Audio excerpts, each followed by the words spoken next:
Merci beaucoup. Ce que je comprends, c'est qu'en réalité, enfin, on n'est pas en train de faire un débat avant de voter une loi. Hein. C'est une loi qui existe. Hein, et ce que je comprends, c'est qu'en fait, bon, vous êtes perplexe sur l'opérationnalité de cette disposition légale, mais qu'il y a donc un choix. Que les choses soient claires, moi je ne cherche pas à, enfin, je pense que là, il y a une responsabilité très collective dans tout ça. Donc voilà, je ne cherche pas forcément à vous faire porter le chapeau de cette affaire, mais il y a quand même une volonté, en tout cas qui est moins partagée par vous, mais à mon avis par beaucoup d'autres, de se dire, nous ne sommes pas d'accord avec cette loi, donc nous ne l'appliquons pas. C'était peut-être un peu la première partie de votre réponse. Après, sur la question... Alors, c'est la disposition légale, moi, me semble assez claire. Hein, c'est-à-dire que interdiction de faire pratiquer des prix abusivement bas. Le prix abusivement bas pourra caractériser un prix de cession abusivement bas. Il est tenu compte notamment des indicateurs de coûts de production mentionnés. Alors, c'est France Agrimer, les interprofessions ou tout autre indicateur dont ceux établis par l'Observatoire de la formation des prix et des marges. Dans l'esprit de cette disposition, c'est les coûts de production. Alors, on prend les indicateurs qu'on veut, mais c'est les coûts de production. C'est la question qu'on se pose, c'est pourquoi cette disposition relativement récente, l'ordonnance est du 24 avril 2019, pourquoi c'est pas appliqué? Enfin, parce qu'en fait, personne ne veut l'appliquer. Enfin, c'est ça. Ou alors peut-être que personne ne sait l'appliquer. C'est ça aussi la question. Mais comment se fait-il que cette disposition qui figurait dans le projet de loi Egalim 1, donc qui a fait l'objet d'une large concertation, j'imagine, dont l'ANIA. Comment se fait-il que cette disposition soit votée et qu'aujourd'hui on se rende compte que personne ne la respecte?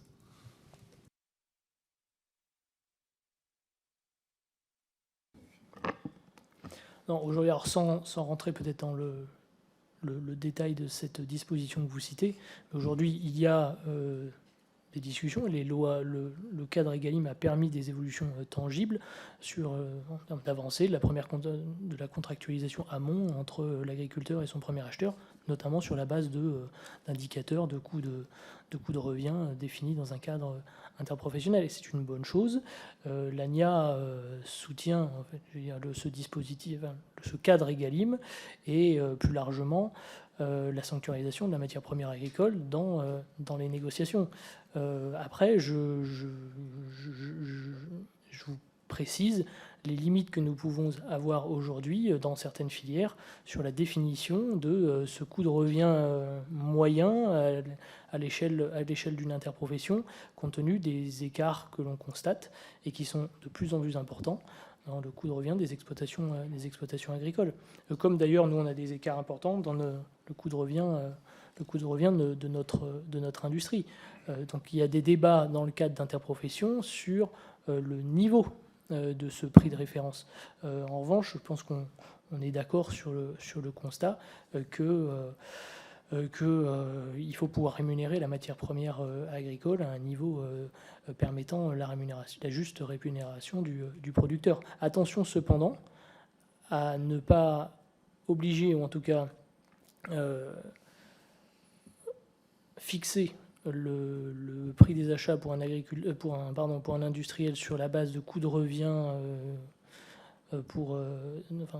que l'industriel paye la matière première au prix du coût de revient, sachant que nous, dans la négociation aval, ce prix n'est aucunement garanti. C'est-à-dire que nous ne négocions pas avec un distributeur sur la base de nos coûts de revient. Nous entamons la négociation avec des baisses de tarifs qui ne correspondent en rien avec notre coût de revient. Donc il faut aussi l'avoir en tête dans le débat. On peut se rapprocher dans le paiement de la matière première, on peut se rapprocher des coûts de production, mais attention, si on le fait à l'amont, il faut aussi que derrière, nos coûts de revient soient pris en compte dans la négociation en aval avec nos clients distributeurs.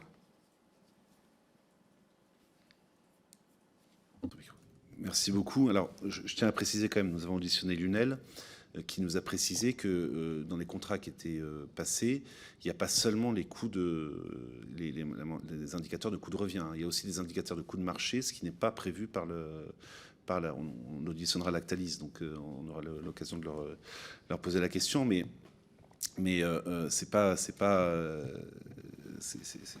ça mérite d'être précisé. Ce que vous dites est aussi intéressant, c'est-à-dire que quand vous arrivez à la négociation avec la grande distribution, on n'est pas dans la logique de marche en avant de la construction du prix, qui était pourtant l'idée originale de la loi Egalim. C'est-à-dire qu'on part de ce qu'impose la grande distribution, et puis il faut construire le prix par le bas, quoi. C'est ça aujourd'hui qui se passe. Mais c'est peut-être aussi que ça. Je réinsiste un peu sur cette question, mais. Et peut-être que, moi je comprends tout à fait que vous n'ayez plus la mémoire de ce qui a pu se dire au moment de la consultation avant l'examen de la loi Egalim 1, peut-être avant la prise de cette ordonnance. Ça, c'est des précisions que je demanderai à Bercy.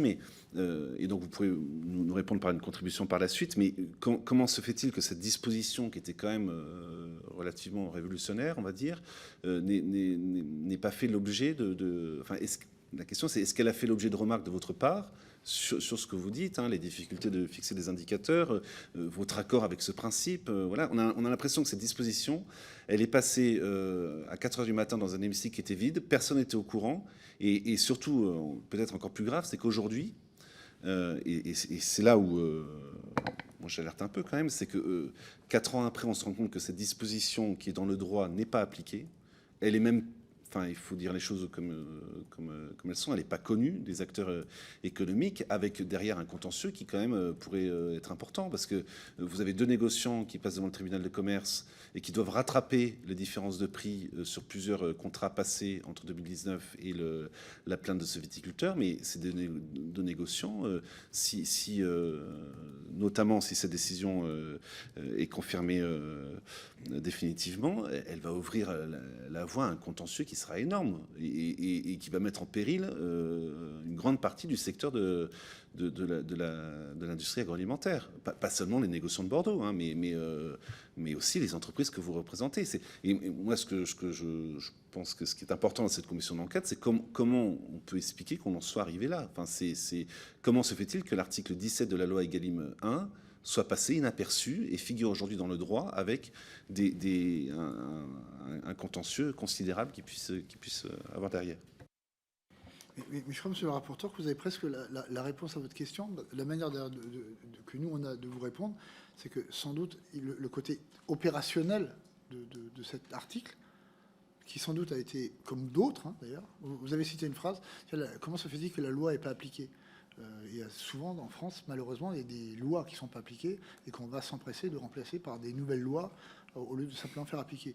Donc, en tout cas, le point que nous, on souligne là-dessus, je pense qu'il y a un problème de connaissance, mais vous avez parfaitement raison. Et après, il y a un vrai problème, sans doute, d'opérationnalité. La négociation aujourd'hui, comment ça se passe ? Elle se passe rarement dans le fil logique tel que devrait se faire une négociation. Vous asseyez dans un bloc de négociation et vous parlez très peu du nouveau tarif. Tarif, ça veut dire quelque chose en France. Tarif, du nouveau tarif tel que le présentera la PME ou la société. Vous partez sur les conditions d'achat de l'année précédente. C'est comme ça que ça commence. C'est comme ça que ça commence. Vous me vendiez un produit à 100. Oui, je sais, vous m'avez envoyé un tarif. Et ce tarif, il est en augmentation de 4%. La négociation est ramenée sur « aujourd'hui, j'achète votre produit à 100 ». Et ce qu'essaie de vous expliquer Pierre-Marie Décoré, c'est de dire, autant sur la partie amont, maintenant, il y a une partie de la négociation qui est maintenant protégée, puisque c'est la matière première agricole. Donc, on va dire, tiens, la matière première agricole, elle va augmenter de 2%. Donc il faut que je passe, imaginons, à indice 102. Mais la négociation en France, elle commence par, vous étiez à 100, et cette année, ça s'est passé comme ça, j'ai besoin de 97. Là, et c'est là que je disais tout à l'heure, et je reviens toujours au propos liminaire, parce que c'était fait à dessein, la meilleure des lois ne peut pas imposer la bonne foi dans la négociation. Ce qui va se passer, c'est que parce que je suis obligé de protéger cette MPA.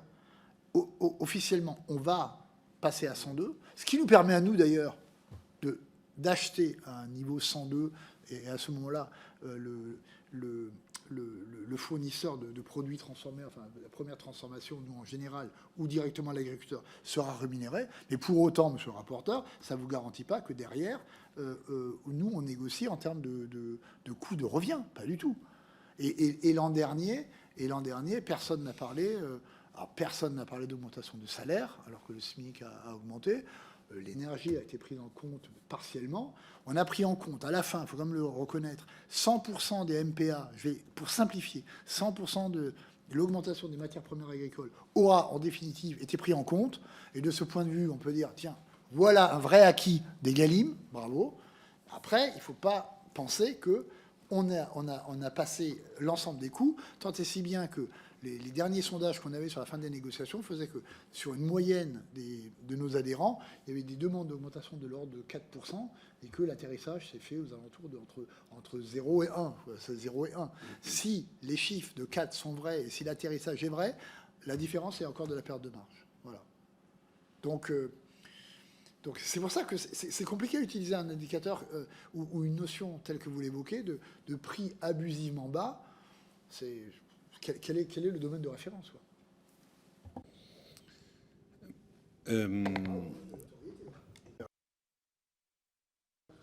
Oui.